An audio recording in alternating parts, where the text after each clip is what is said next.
Students, welcome back to our channel. आपके अपने इस चैनल पे आपका बहुत ज़्यादा स्वागत है। आज हम लोग पढ़ने जा रहे हैं। जैसा कि आपको पता है कि चैप्टर जो 3 है हिंदी चीन में राष्ट्रवादी आंदोलन वो शुरू हो चुका है। तो उसका जो है अति लघु करवा दिया गया है। लघु उत्तरीय बच रहा है, उसके बाद दीर्घ उत्तरीय का एक अलग एक वीडियो आएगा। अभी लघु उत्तरीय करवाने जा रहे हैं और इसका एक एक करके मैं आपको सारा आंसर शो करूँगी, बहुत अच्छे से एक्सप्लेन करूँगी। सो इस वीडियो को एंड तक ज़रूर देखिएगा। और उससे पहले मेरी एक रिक्वेस्ट है कि अगर आप लोग किसी भी क्लास के स्टूडेंट हैं, चाहे किसी भी क्लास के हो, क्लास 9, 10, 11, 12 या जिस भी चीज़ के स्टूडेंट या जिस भी चीज़ की आप प्रिपरेशन करें, अगर आप स्टूडेंट हैं तो देन इस चैनल को ज़रूर से सब्सक्राइब कर लीजिएगा, क्योंकि इस चैनल पे आपको बहुत ज़्यादा मोटिवेशनल वीडियोस मिलता है जो आपसे 10x की स्पीड में पढ़ाई करवाएगा। बहुत ज़्यादा मोटिवेशनल। इवन क्लास 10 2026 जो बिहार बोर्ड का जो एग्ज़ाम होने वाला है फरवरी में, सो उसके लिए यहाँ पे कम्प्लीटली फ्री प्रिपरेशन करवाई जा रही है। सो क्लास 10 के बच्चे इस चैनल को ज़रूर से सब्सक्राइब कर लें और ज्वाइन कर लें और कनेक्टेड रहें। आपको सारे के सारे इन्फॉर्मेशन एक एक वीडियोस के आपको मिलते रहेंगे। सो नोटिफिकेशन ऑन कर लें और शुरू करते हैं इस वीडियो को। क्योंकि इस वीडियो में लघु उत्तरीय पूछा जा रहा है और इसमें टोटल 5 क्वेश्चन है, 5 प्रश्न है। तो शुरू करते हैं एक एक करके। क्वेश्चन नंबर फर्स्ट पूछा जा रहा है, हिंद चीन में फ्रांसीसी प्रसार का वर्णन। फ्रांस में फ्रांसीसी प्रसार। इसका आंसर है, आई होप आपको शो हो रहा होगा इसका आंसर सही से। मैं आपको एक्सप्लेन करती हूँ। आंसर है इसका, फ्रांस द्वारा हिंद चीन को अपना उपनिवेश बनाने का प्रारंभिक उद्देश्य डच एवं ब्रिटिश कंपनियों के व्यापारिक आगमन से था। भारत में फ्रांसीसी कमज़ोर पड़ रहे थे। फ्रांसीसी जो थे वो भारत में थे और वो कमज़ोर पड़ रहे थे, ठीक है।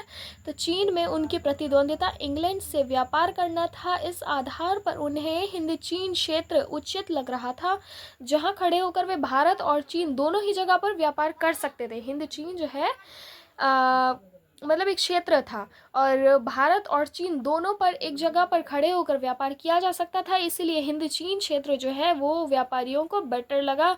उससे कच्चे माल की आपूर्ति उपनिवेशों से होती थी तथा उत्पादित वस्तुओं के लिए बाजार भी उपलब्ध था। अतः इस कारण फ्रांसीसी का प्रसार हुआ। आई होप आपको सारे के सारे आंसर लाइन बाय लाइन बहुत अच्छे से शो हो रहे होंगे। क्वेश्चन नंबर सेकंड मैं आपको बता रही हूँ। क्वेश्चन नंबर सेकंड जो है वो बहुत ही ज़्यादा इंपॉर्टेंट है और ये पूछा भी गया था आई थिंक 2025 में पूछा गया था, जहाँ तक मुझे याद आ रहा है। क्योंकि मैं हर साल का क्वेश्चन पेपर एनालिसिस करती हूँ, इस साल का भी एनालिसिस करके मैं आपको सारे इंपॉर्टेंट क्वेश्चन इंपॉर्टेंट टॉपिक बता दूँगी। क्वेश्चन नंबर फिलहाल सेकंड देखते हैं। क्वेश्चन नंबर सेकंड पूछा जा रहा है, रासायनिक हथियारों एवं एजेंट ऑरेंज का वर्णन करें। तो रासायनिक हथियार के बारे में है यहाँ पे। रासायनिक हथियार एक तरह का ऑर्गेनिक कंपाउंड है जो कि अग्नि बमों में गैसोलीन के साथ मिलाकर एक ऐसा मिश्रण तैयार किया जाता है, एक ऐसा मिक्सचर तैयार किया जाता है जो त्वचा से चिपक जाता है और जलता रहता है।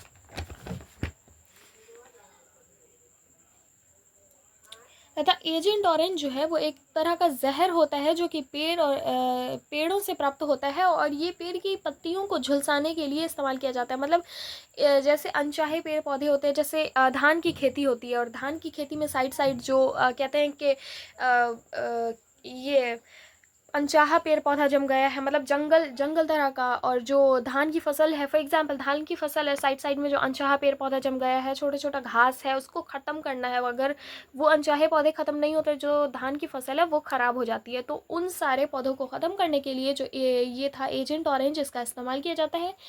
पेड़ मर जाता है और जंगलों को ख़त्म करने के लिए इसका इस्तेमाल किया जाता है, प्रयोग किया जाता है। और यही जहर का असर आज भी नज़र आता है जन्मजात और विकलांगता के रूप में। आई होप मैंने आपको बहुत अच्छे से शो भी कर दिया, एक्सप्लेन भी कर दिया आपको आंसर। क्वेश्चन नंबर थर्ड की तरफ बढ़ते हैं। ये क्योंकि लघु में पूछा जाता है, 3 नंबर में ही आई थिंक पूछा जाता है, तो 3 नंबर वाले के हिसाब से सही आंसर। और इसको इसी तरह के जैसे मैं बता रही हूँ इसी तरह से आंसर लिखिएगा एग्ज़ाम में, बहुत अच्छा ईजिली बहुत अच्छा स्कोर आप कर सकते हैं, ये मैं कह रही हूँ। और जो क्वेश्चन नंबर थर्ड है उसकी तरफ चलते हैं। क्वेश्चन नंबर थर्ड पूछा जा रहा है, हो ची मिन्ह के विषय में संक्षिप्त टिप्पणी लिखें।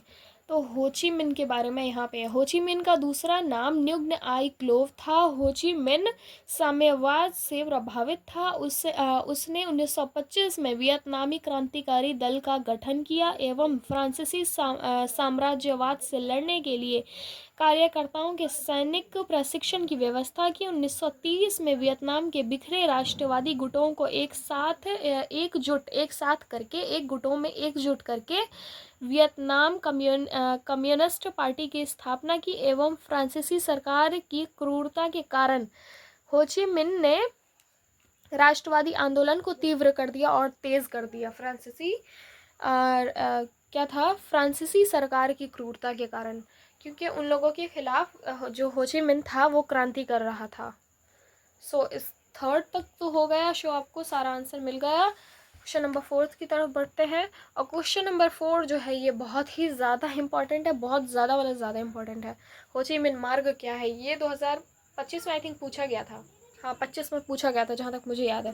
तो 25 में ये पूछा गया था और ये एग्जाम के पॉइंट ऑफ व्यू से ये वाला क्वेश्चन बहुत ज़्यादा इंपॉर्टेंट है। और जो क्वेश्चन नंबर 3 था जो कि मैंने अभी आपको बताया हो ची मिन के बारे में, तो इसका एक एक लाइन हो सकता है कि ये आपसे पूरा एक साथ ना पूछा जाए कि हो ची मिन के बारे में बताओ, ऐसा शायद हो सकता ही पूछा जाए, लेकिन बहुत ज़्यादा इसके चांसेस नहीं है कि हो ची मिन के बारे में डायरेक्ट पूछ लिया जाए। तो उसका एक एक लाइन देख लीजिएगा, क्योंकि ये ऑब्जेक्टिव में एक एक लाइन की तरफ से पूछा जाता है कि अच्छा हो ची मिन का जो है वो असल नाम क्या था, या हो ची मिन जो है उसने कब क्रांति की थी, या हो ची मिन जो है उसने किसके खिलाफ, किस देश के खिलाफ क्रांति की थी, या हो ची मिन जो है उसकी वो पैदा कब हुआ था, ऐसा कुछ। मतलब इसकी जो जीवनी मैंने आपको शो कर दी है, जो भी आंसर मैं आपको शो किया इसमें लाइन बाय लाइन देख लीजिएगा। सो क्वेश्चन नंबर 4 की तरफ बढ़ते हैं। हो ची मिन मार्ग, क्योंकि ये पूरा का पूरा क्वेश्चन ही बहुत ही ज़्यादा इंपॉर्टेंट है, इसको इस वाले क्वेश्चन को बहुत अच्छे से देख लीजिएगा। इस चैप्टर में ये वाला जो क्वेश्चन है बहुत ज़्यादा वेटेज रखता है। सो आगे है, इसका आंसर है हो ची मिन मार्ग हनोई से चलकर लाओस कंबोडिया के सीमा क्षेत्र से गुजरता हुआ दक्षिणी वियतनाम तक जाता है। इसमें सैकड़ों कच्ची पक्की सड़कें निकल कर पूरे वियतनाम से जुड़ी हुई है। यह वियतनामियों का रसद सप्लाई मार्ग है। यह मार्ग काफ़ी मजबूत है। हो ची मिन मार्ग वियतकांग की जीवन रेखा है। आंसर ये सारा एक साथ आंसर हो गया। आगे है क्वेश्चन नंबर 5 और ये लघुत्तरीय प्रश्न का ये जो है आखिरी क्वेश्चन है। उसके बाद जो है दीर्घोत्तरीय प्रश्न का एक वीडियो अलग से आएगा। फिलहाल इस पे फोकस करते हैं।